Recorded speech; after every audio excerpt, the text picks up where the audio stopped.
বন্ধুরা, বিশ্বকাপ ২০২৬-এর round of ১৬তে দেখা গেল অবিশ্বাস্য এক ম্যাচ। আর্জেন্টিনা বনাম মিশর। ম্যাচের ১৫ মিনিটে ইয়াসের ইব্রাহিম গোল করে মিশরকে ১-০ ব্যবধানে এগিয়ে দেন। এরপর ৬৭ মিনিটে মোস্তাফা জিকো গোল করে ব্যবধান দ্বিগুণ করেন।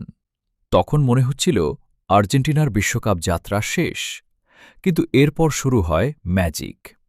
৭৯ মিনিটে ক্রিস্টিয়ান রোমেরো গোল করে আর্জেন্টিনাকে ম্যাচে ফেরান।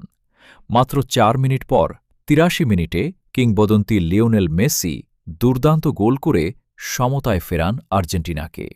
আর যখন ম্যাচ অতিরিক্ত সময় গড়িয়েছে, তখন ৯০+২ মিনিটে এনজো ফার্নান্দেজ হেডে গোল করে ৩-২ ব্যবধানে এগিয়ে দেন আর্জেন্টিনাকে। শেষ বাঁশি বাজতেই উল্লাসে ফেটে পড়ে আর্জেন্টিনা।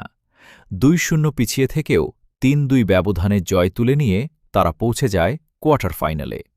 আপনার মতে আর্জেন্টিনা কি এবার বিশ্বকাপ জিততে পারবে? কমেন্টে জানান।